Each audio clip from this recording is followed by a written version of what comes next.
Hey, we are talking about increasing and decreasing.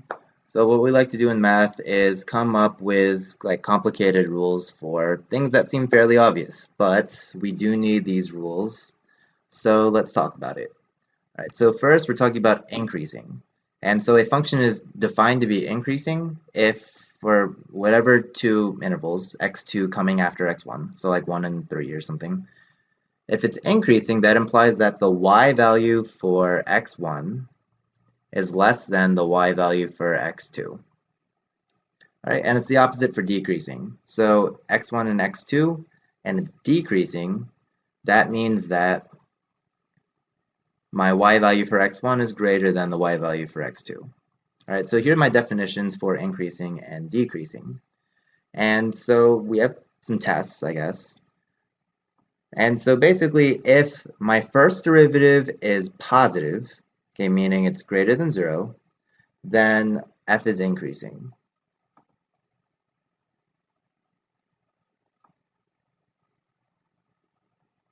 Okay, that's all that means. So if my first derivative is positive, then my function is increasing. Okay, and that makes sense. If your slope is positive, that means that it's going up. Okay, so it's increasing. Okay, if my first derivative is negative, f is decreasing.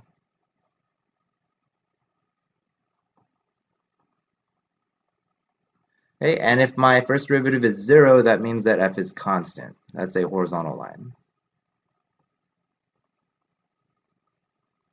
Okay, now we got all that out of the way. Let's talk about the first derivative test. Okay, so the first derivative test is very important. It's going to come up a lot. So if we have some critical number, okay, then what we do is we look at the behavior of our function before and after that critical number.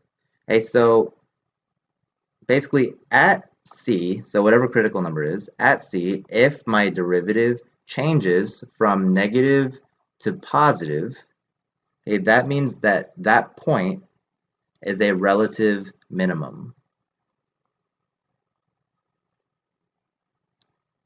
Okay, and then second, if f prime changes from positive to negative at c, then I have a relative maximum.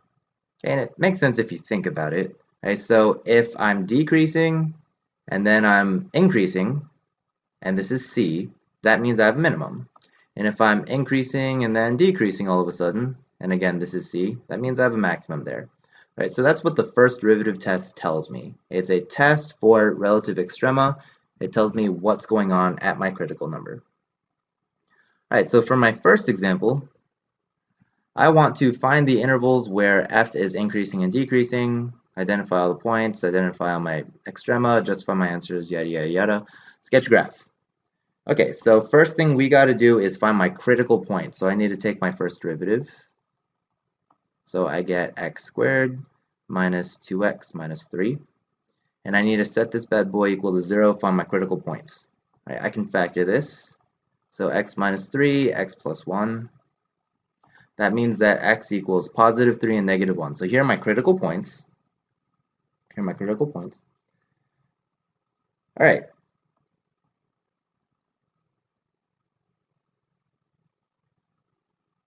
Now what I'm going to do here is make a number line. So this is very similar to when we did inequalities for a function. It's very similar. So here's my number line.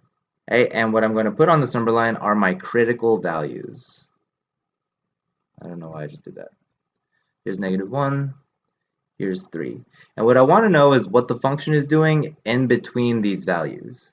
Okay, I want to know what's going on to the left of negative 1, in between these, and then to the right of 3. So let's label some things. Okay, I don't really care what the value is. I just want to know what the function is doing. So what I'm going to do is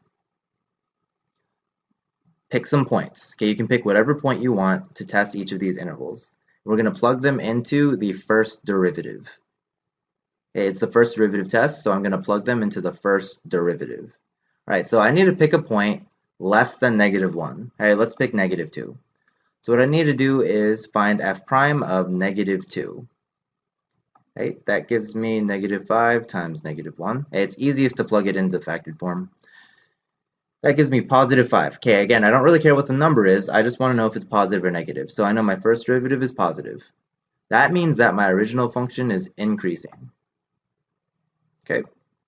Right, now let's pick a point between -1 and 3. 0 is probably the easiest one. Plug it into my first derivative. -3 times 1, -3. Okay, so it's negative this time, meaning that my function is now decreasing. And last, I need a number bigger than 3. Let's pick 4. So I end up with 1 times 5, so 5. So again, it's positive, so now my function is increasing. So this just kind of gives you an idea of what's going on. Okay, my first derivative changes from positive to negative to positive. That means that my original function is increasing, then decreasing, then increasing, and that changes at each of these critical points. Okay, so now let's answer some questions. Okay, first I needed to know where I have extrema, so where my max and my minimum points are. So I can say that f has a relative maximum at x equals -1. Okay, I don't really know what the value of my maximum is unless I take this and plug it into my original function, which I could do. But all I'm trying to figure out is where it's occurring right now. Right, so I have a relative maximum at x equals -1, and I need to justify this. So my justification would be because f prime changes from positive to negative. Right, and if you justify it like that, that will be fine. All right, so f has a relative maximum at -1 because f prime changes from positive to negative. All right, now let's justify 3. I know that this is a minimum, so we can say f has a relative minimum at x equals 3. And again, because f prime changes, this time from negative to positive. All right, I went negative to positive, I was decreasing, now increasing, so I have a minimum here. All right, and then they also asked me to find the intervals where f is increasing and decreasing. So I can say that f is increasing on my interval everything less than -1. So -infinity to -1 inclusive. And then everything from 3 onwards. So 3 to infinity. And I can say my justification for that is because f prime is positive. Or you could say because f prime is greater than 0.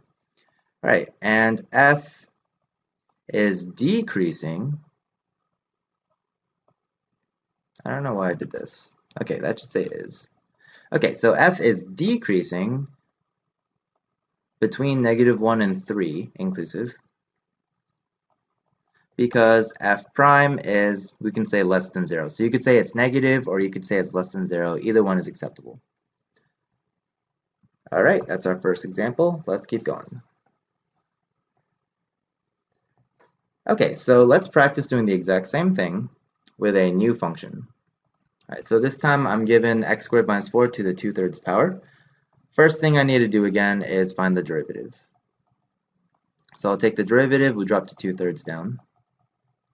So to the -1/3 times the derivative of the inside, which is 2x. All right, so we can rewrite this a little bit. I got 4x over 3 times x squared minus 4 to the 1/3 power. Right, and I know that this needs to be equal to 0. Okay, so there's two things that are going on here. When you have a function that is a fraction, okay, so I have a numerator and a denominator, it's pretty important to set it up like this. Because remember, your critical points are where your function is 0 or undefined. So what I need to do is set my numerator equal to 0 and also set my denominator equal to 0 and solve them separately. Okay, because this is where my function will be 0, this is where it will be undefined. So here I get that x equals 0. And then over here, if you solve it out, I'll get that x is plus or minus 2. So all three of these points are critical points. So I need to check all of them. So I can make my line chart here, -2, 0, and then +2. So there's 4 intervals that I need to test. And so again, you just pick a point less than -2, and you plug it into your original function. All right, so if you do this, you'll end up finding that I start off negative, I go positive, I go negative, and then I go positive. Okay, your functions will not always alternate like this. They will not always alternate, so always make sure, but a lot of the time it will. So that means that initially I'm decreasing, increasing, decreasing, and increasing again. Okay, so let's come up with some conclusions. First, let's talk about where we're increasing and decreasing. So I know I'm increasing on -2 to 0, and then +2 to infinity. That's a horrible infinity. Okay, that one's not much better, but whatever. All right, so that's my interval that I'm increasing on.